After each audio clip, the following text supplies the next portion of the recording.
नवंबर 2024 नए सप्ताह की शुरुआत के साथ ही दिन सोमवार हो गया, हिंदी तिथि तृतीया। और आइए बात करते हैं आज के मुख्य समाचार में देश भर की तमाम बड़ी खबरों पर नजर डालते हैं। देखिए, पहली अच्छी खबर, सरकार का नया प्लान है। देश के हर जिले में होगी एक महिला हितैषी ग्राम पंचायत। लैंगिक असमानता को मिटाने के लिए केंद्र सरकार की तरफ से यह नया कदम उठाया जा रहा। पंचायती राज मंत्रालय ने देश भर के सभी राज्यों और केंद्र शासित प्रदेशों की सरकारों को ये लक्ष्य भी सौंप दिया है और अब इन्हें इस दिशा में किस तरह से काम करना है, इसके लिए 4 से 6 नवंबर के बीच महाराष्ट्र पुणे में एक राष्ट्रीय कार्यशाला का आयोजन भी होने जा रहा और इस कार्यशाला में देश भर से पंचायतों के अधिकारी प्रतिनिधि शामिल होंगे। जमीनी स्तर से ही विकास योजनाओं में हर वर्ग की भागीदारी को सुनिश्चित करने के लिए केंद्र की मोदी सरकार द्वारा ये नया कदम उठाया जा रहा, खास करके महिलाओं के लिए। इसी उद्देश्य के साथ ग्राम पंचायत विकास योजनाएं बनाने से पहले महिला सभाओं और बाल बालिका सभाओं को अनिवार्य किया गया है। सरकार का कहना कि देश में महिला सशक्तिकरण को बढ़ाए जाने का लक्ष्य रखा है और ये जो आदर्श महिला हितैषी ग्राम पंचायतें बनाई जाएगी, इनमें क्या क्या नए अपडेट होंगे देख सकते हैं आप। सभी बालिकाएं स्कूल कॉलेज जाती हो, महिलाओं और युवतियों को रोजगार व जीवन जीने के लिए उपयोगी कौशल सिखाया जाएगा। महिलाओं को स्वास्थ्य संबंधित पूर्ण जानकारी पंचायत स्तर पर दी जाएगी। अधिक से अधिक महिलाओं और बालिकाओं की भागीदारी अब ग्राम सभाओं में होगी।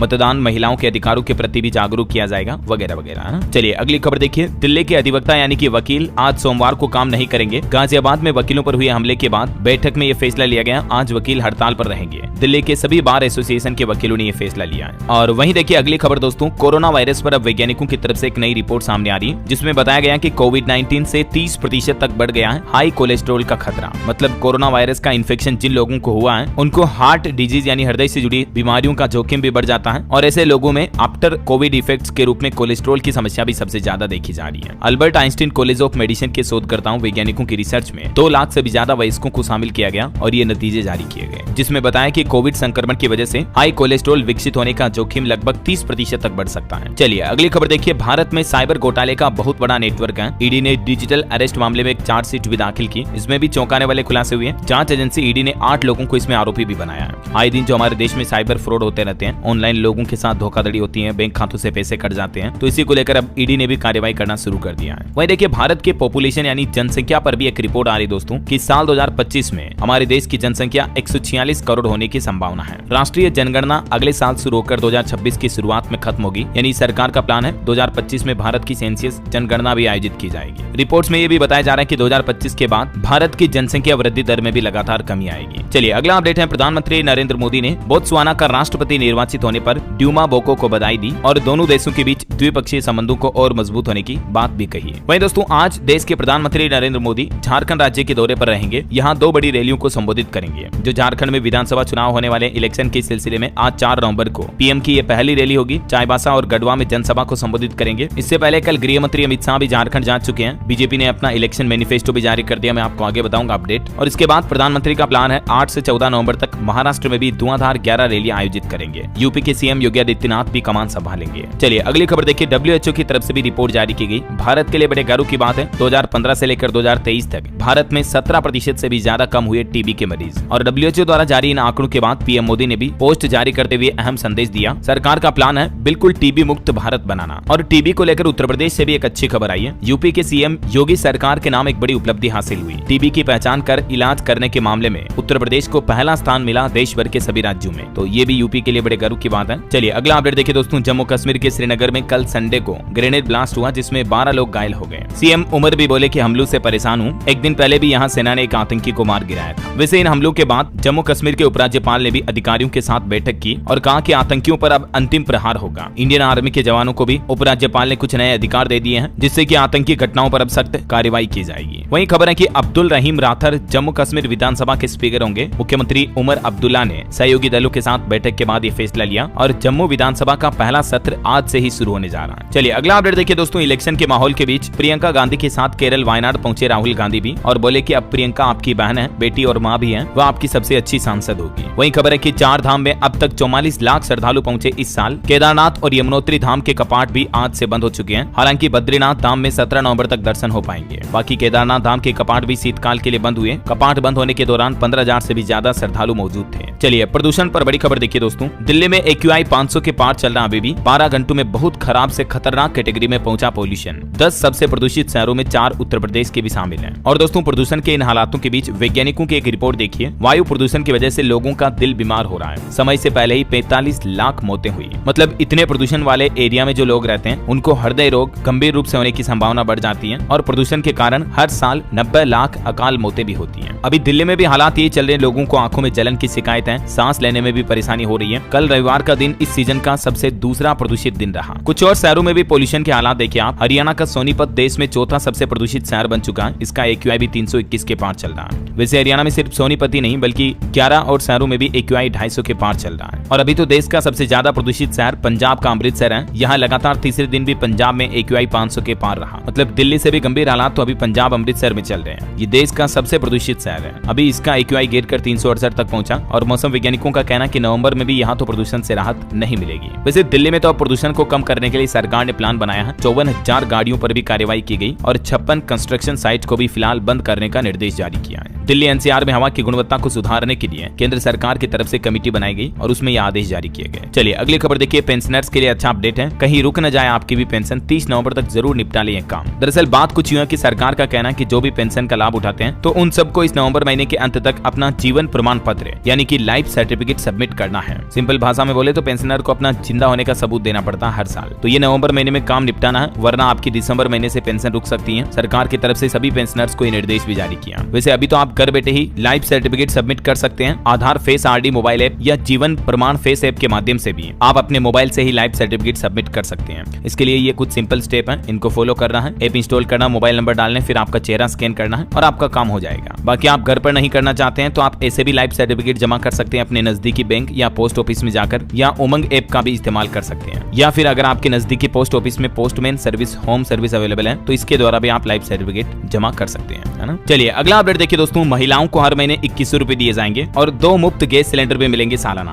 गृह मंत्री अमित शाह की तरफ से ये बीजेपी का संकल्प पत्र जारी किया गया। झारखंड इलेक्शन यानी झारखंड विधानसभा चुनाव के लिए भारतीय जनता पार्टी ने अपने मैनिफेस्टो में घोषणा पत्र में कई बड़े वादे किए। बीजेपी ने झारखंड में महिलाओं के लिए गोगो दीदी योजना शुरू करने की बात कही है और इस योजना के तहत झारखंड में बीजेपी की सरकार बनने पर हर महीने की 11 तारीख को महिलाओं को 2100 रुपए सीधे बैंक खाते में ट्रांसफर किए जाएंगे। और वहीं दीपावली और रक्षाबंधन के त्योहारों पर एक गैस सिलेंडर मुफ्त मिलेगा। इसके अलावा भी नॉर्मल महीनों में भी 500 रुपए की कीमत पर गैस सिलेंडर दिया जाएगा। वहीं भाजपा ने झारखंड में 5 लाख रोजगार के अवसर सृजित करने की भी बात कही है। युवाओं के लिए भी कई बड़ी घोषणाएं की। पेपर लीक की जांच से लेकर UCC तक झारखंड के संकल्प पत्र में बीजेपी ने कई बड़े वादे किए। कुछ वादों की डिटेल आप देख सकते हैं। हर स्नातक और स्नातकोत्तर युवाओं को भी 2000 रुपए हर महीने बेरोजगारी भत्ता के रूप में दिए जाएंगे। और भी दोस्तों अमित शाह ने बीजेपी के घोषणा पत्र में क्या क्या बड़े ऐलान किए। शाह बोले कि साल 2026 तक देश से नक्सलवाद का सफाया कर दिया जाएगा। तो कुछ यूं रहा झारखंड में गृह मंत्री अमित शाह की चुनावी जनसभा का कार्यक्रम। और चलिए अगली खबर देखिए। उत्तर प्रदेश के मुख्यमंत्री योगी आदित्यनाथ को भी जान से मारने की धमकी दी गई। धमकी में कहा गया कि 10 दिन में अगर इस्तीफा नहीं दिया तो मुंबई के बाबा सिद्दीकी जैसा अंजाम होगा। हालांकि सीएम को धमकी देने वाली एक महिला थी, उसको मुंबई से अरेस्ट भी कर लिया गया। चलिए अगला अपडेट देखिए। विदेश मंत्री एस जयशंकर बोले कुछ देश दूसरों की तुलना में ज्यादा जटिल हैं। भारत विश्व मित्र बनकर सभी से मित्रता करना चाहता है। मल्टी पावर दुनिया में मित्रता अकेली नहीं रही है। वहीं खेल जगत से दोस्तों भारत के लिए एक दुख भरी खबर आई है। 24 साल बाद भारत घर में क्लीन स्वीप हुआ। न्यूजीलैंड ने 25 रन से जीता मुंबई टेस्ट। एजाज पटेल ने मैच में 11 विकेट झटके। चलिए अगला अपडेट देखिए। मोबाइल फोन लॉन्चिंग पर खबर है। नथिंग फोन 2A प्लस का कम्युनिटी एडिशन लॉन्च किया कंपनी ने। कीमत इसकी 30,000 रुपए तक है। इस स्मार्टफोन में आपको 50 मेगापिक्सल सेल्फी कैमरा मिलेगा, 12 GB रैम और 6.5 इंच से ऊपर डिस्प्ले मिलेगी। चलिए अगला अपडेट देखिए। यूपी में लखनऊ अयोध्या हाईवे पर शुरू हुआ नया टोल सिस्टम। जितना चलोगे अब उतना ही टोल कटेगा। सैटेलाइट आधारित टोल तकनीक यहाँ पर शुरू कर दी गई है। वहीं खबर है उत्तर प्रदेश में बनेगा विश्व का सबसे ऊंचा अशोक स्तंभ। यूपी के कन्नौज में दुनिया का सबसे हाइट वाला अशोक स्तंभ निर्माण किया जाएगा। बुद्ध विहार में लगभग 1 करोड़ की लागत से 101 फीट ऊंचा अशोक स्तंभ बनाया जाएगा। वहीं भूकंप पर अपडेट आ रहा है दोस्तों। गुजरात के कच्छ में फिर से कांपी धरती। 3.5 तीव्रता के भूकंप के झटके महसूस किए गए। हालांकि गनीमत रही कि कोई हताहत नहीं हुई। झारखंड में भी भूकंप के झटके लगे। यहाँ भी रिएक्टर स्केल पर तीव्रता 3.6 रही। भूकंप का केंद्र खूंटी में जमीन से 5 किलोमीटर नीचे रहा। गनीमत रही कि कहीं भी जानमाल का नुकसान नहीं हुआ। वहीं देखिए केट की तरफ से अनुमान लगाया गया कि अगले 60 दिनों में यानी ये नवंबर दिसंबर 2 महीनों में देश में 48 लाख शादियां होगी। 6 लाख करोड़ का कारोबार होगा। इस साल विवाह के लिए इन 2 महीनों में टोटल 18 शुभ मुहूर्त हैं। देव उठनी एकादशी होगी 12 नवंबर को और उसी दिन से विवाह मांगलिक कार्य शुरू हो जाएंगे, जो कि फिर 16 दिसंबर तक चलेंगे।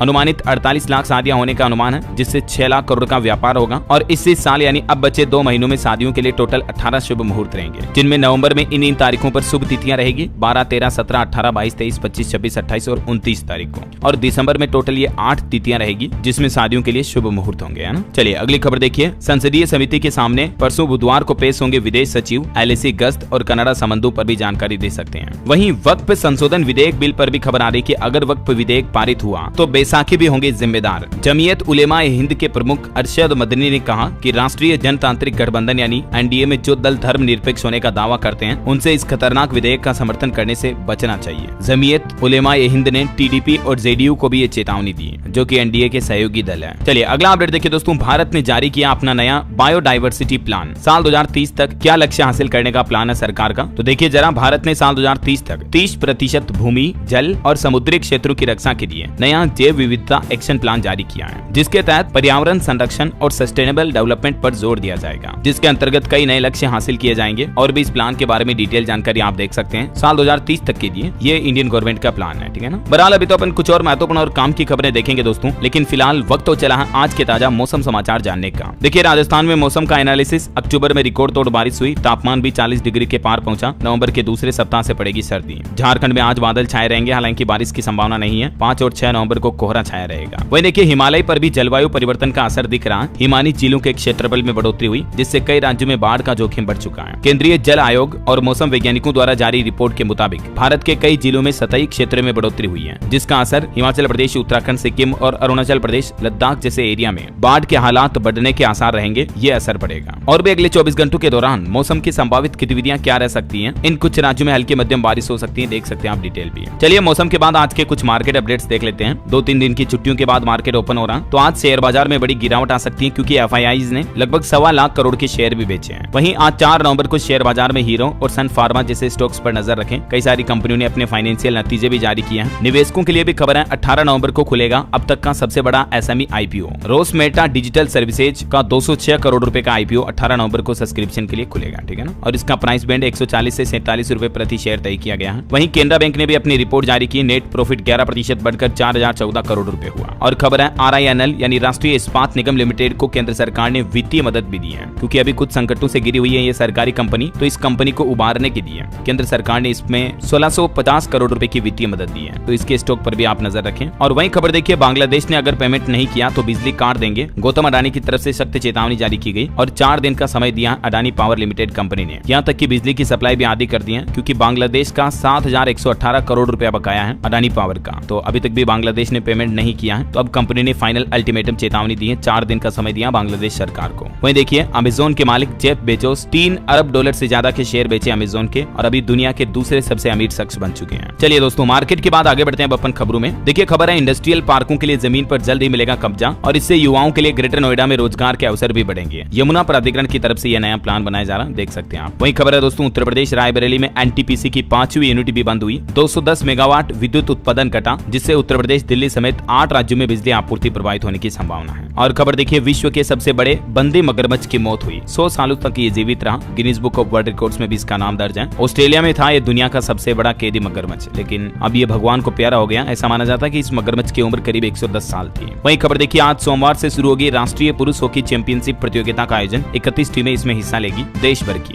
और ये प्रतियोगिता 16 नवंबर तक चलेगी। और खबर है, वंशधारा परियोजना का दूसरा चरण जून 2025 तक पूरा होगा। केंद्रीय मंत्री के राम मोहन नायडू की तरफ से ये बड़ी घोषणा की गई। इस परियोजना के माध्यम से किसानों के सिंचाई वगैरह में सहूलियत होगी। तो इस परियोजना को 2025 में खत्म कर दिया जाएगा, है ना। चलिए अगला अपडेट देखिए, आधार कार्ड पैन कार्ड बनाना अब और आसान होगा। पूरे देश में नए सर्विस सेंटर खोलने जा रही है सरकार। प्रत्येक digital India common service centre एक मल्टी फंक्शन सर्विस सेंटर के रूप में कार्य करेगा। मतलब CSC सेंटर जो होते हैं ना, उन पर अब आपको 1, 2, 5, 10 नहीं, बल्कि कई नई ढेर सारी सुविधाएं मिलेगी। भारत सरकार की तरफ से digital India common service centre DICSE programme launch किया गया। इलेक्ट्रॉनिक्स और IT मंत्रालय द्वारा शुरू किए गए इस मिशन का उद्देश्य है भारत के खास करके ग्रामीण क्षेत्रों में डिजिटल इंफ्रास्ट्रक्चर को और ज्यादा बढ़ावा देना है। सरकार का प्लान है कि देश भर में 4740 केंद्र बनाए जाएंगे इस तरह के, जहां आपको आधार पंजीकरण, बैंकिंग, टेली लॉ, टेलीमेडिसिन, शिक्षा, ई-कॉमर्स सपोर्ट समेत कई तरह की सुविधाएं मिलेगी, ठीक है ना। चलिए अगला अपडेट देखिए, कार्मिक और प्रशिक्षण विभाग की तरफ से निर्देश जारी किए गए। दिसंबर और जून में रिटायर होने वाले 1 लाख केंद्रीय कर्मचारियों को एक अतिरिक्त इंक्रीमेंट भी मिलेगा। रेलवे समेत विभिन्न केंद्रीय विभागों में 30 जून या 31 दिसंबर को सेवानिवृत्त होने वाले कर्मचारियों को अतिरिक्त वेतन बढ़ोतरी का लाभ मिलेगा। यह आदेश सर्वोच्च न्यायालय में विचाराधीन रिव्यू पिटीशन के अंतिम फैसले से प्रभावित होगा, देख सकते हैं आप इसके बारे में डिटेल भी। चलिए अगली खबर है, मध्य प्रदेश के इंदौर पीथमपुर में बनेंगे वंदे भारत स्लीपर कोच और इलेक्ट्रिक बसें। बसें भी। पिनेकल मोबिलिटी का एमपी में 600 करोड़ का इन्वेस्टमेंट करने का प्लान है। इससे 1000 से ज्यादा युवाओं को रोजगार मिलेगा।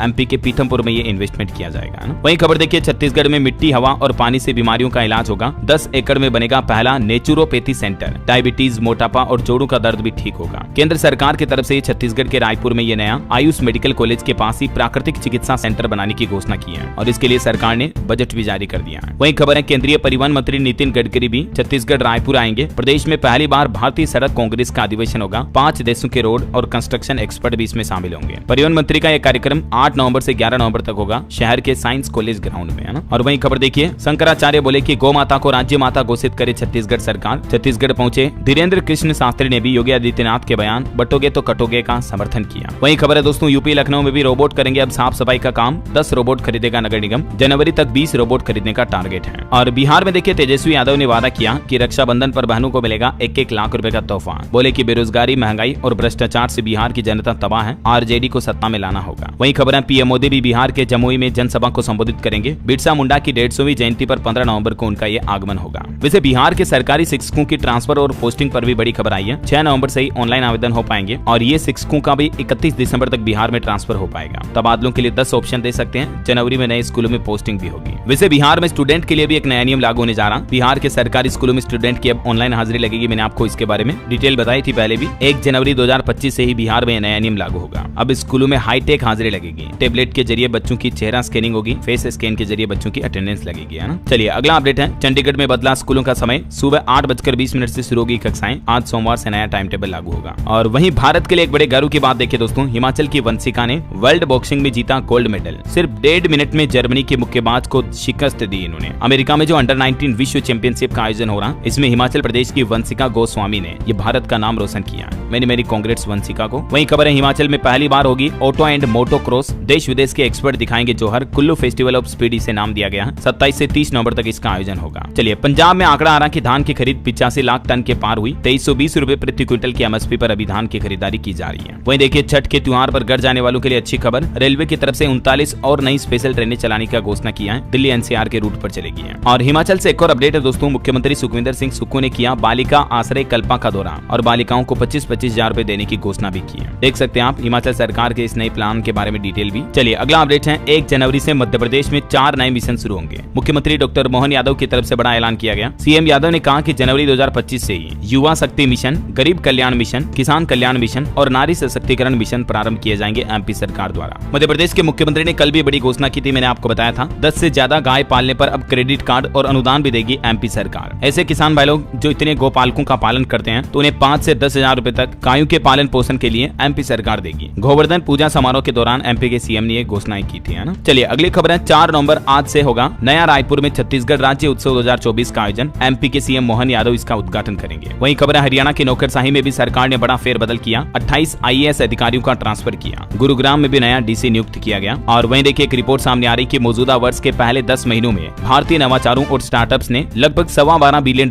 का आंकड़ा पार किया। तो मतलब इंडिया में स्टार्टअप्स के वैल्यूएशन में बढ़ोतरी हो रही है। और देखिए, देश के रक्षा मंत्री राजनाथ सिंह ने भी घोषणा करते हुए कहा कि भारत में साल 2029-30 तक रक्षा निर्यात को बढ़ाकर 50,000 करोड़ रुपए तक पहुंचाने का लक्ष्य रखा है सरकार ने। वहीं एक बड़ी चौंकाने वाली रिपोर्ट सामने आ रही है, पंजाब में 15 सितंबर से लेकर 3 नवंबर तक पराली जलाने की 4132 से भी ज्यादा घटनाएं सामने आई। पंजाब रिमोट सेंसिंग सेंटर द्वारा जारी आंकड़े भी आप देख सकते हैं। और एक बड़ी चौंकाने वाली रिपोर्ट देखिए, साल 2050 तक दुनिया की सबसे अधिक मुस्लिम आबादी वाला देश बन जाएगा हमारा भारत। हाल ही में एक बहुत चिंताजनक रिपोर्ट सामने आई है और इस रिसर्च में भारत में जनसंख्या पॉपुलेशन को लेकर एक बड़ा खुलासा सामने आ रहा है। प्यू रिसर्च सेंटर के द्वारा the future of world regions नाम से की गई इस रिसर्च में सामने आया है कि भारत में मुस्लिमों की आबादी तेजी से बढ़ेगी, जबकि इसके उलट पाकिस्तान, बांग्लादेश और अफगानिस्तान जैसे मुस्लिम देशों में रहने वाले देशों में हिंदुओं की जनसंख्या में और ज्यादा गिरावट आएगी। मतलब जो मुस्लिम देश है वहाँ तो हिंदू और कम होंगे, जबकि अभी जो हमारे देश भारत में हिंदू बहुल संख्या है, उनकी आबादी से भी देश में मुस्लिम पॉपुलेशन बढ़ सकती है इस रिपोर्ट के मुताबिक। तो और इस रिपोर्ट पर असम राज्य के मुख्यमंत्री हिमंत बिश्व शर्मा ने भी कहा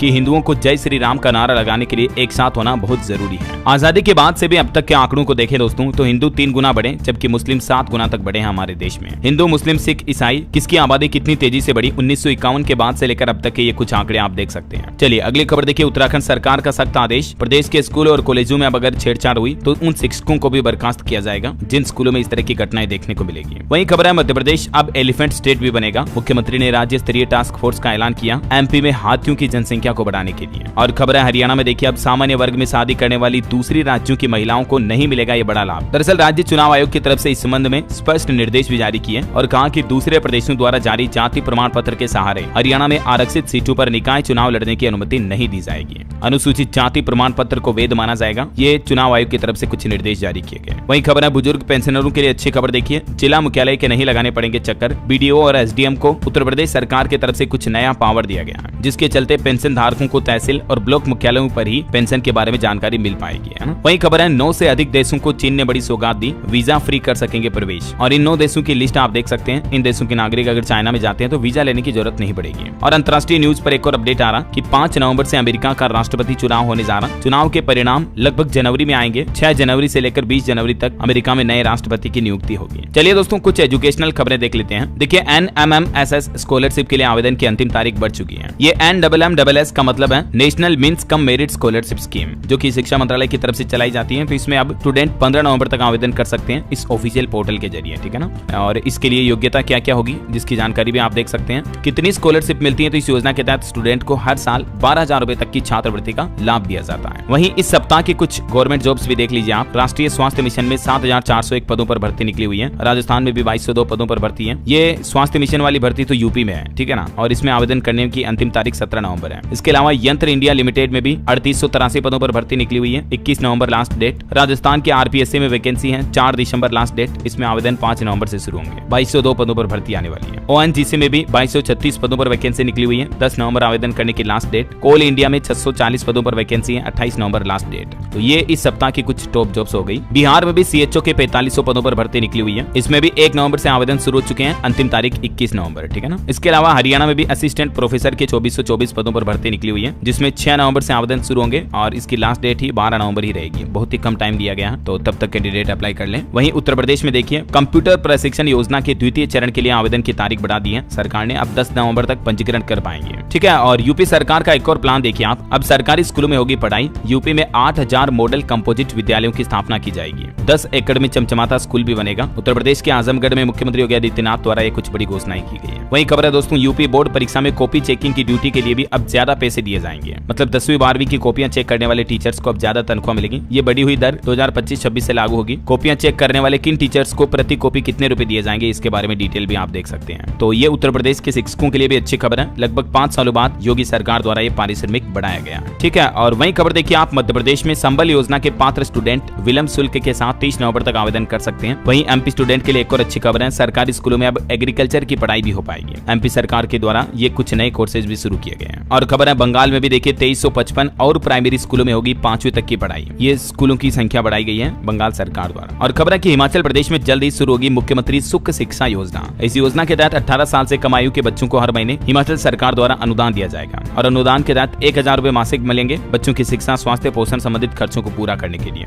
तो हिमाचल के मुख्यमंत्री सुखविंदर सिंह सुक्खू ने कहा कि जल्दी हिमाचल में ये नई योजना शुरू की जाएगी, ठीक है ना। और एजुकेशन के साथ ही एक जीके का अपडेट भी बता दूं आपको, जनरल नॉलेज का है। 4 नवंबर का इतिहास देखिए। आज ही के दिन साल 2008 में अमेरिका के राष्ट्रपति बने थे बराक ओबामा। और भी 4 नवंबर की कुछ ऐतिहासिक घटनाओं की जानकारी आप देख सकते हैं, ठीक है। और चलिए अंत में आप अपना आज के राशिफल पर नजर डालते हैं। देखिए मकर राशि वालों के रुके काम तेजी से पूरे होंगे। मिथुन और कुंभ राशि वालों को बिजनेस में तरक्की मिलेगी। वृषभ राशि के लोगों को भी आज नए अवसर मिलेंगे। कन्या राशि के लोगों के परिवार के साथ संबंध सुधरेंगे। और ये सप्ताह कुल मिलाकर मिथुन, सिंह, तुला समेत कई राशियों के लिए अच्छा रहने वाला है। और भी कुछ अलग अलग राशियों का राशिफल आप देख सकते हैं स्क्रीन पर। इस टेबल में देख लीजिएगा। वीडियो को थोड़ा पॉज करके। अच्छा लगा तो इसे लाइक करना, शेयर भी करना, टिप करके बेल आइकन जरूर दबा देना।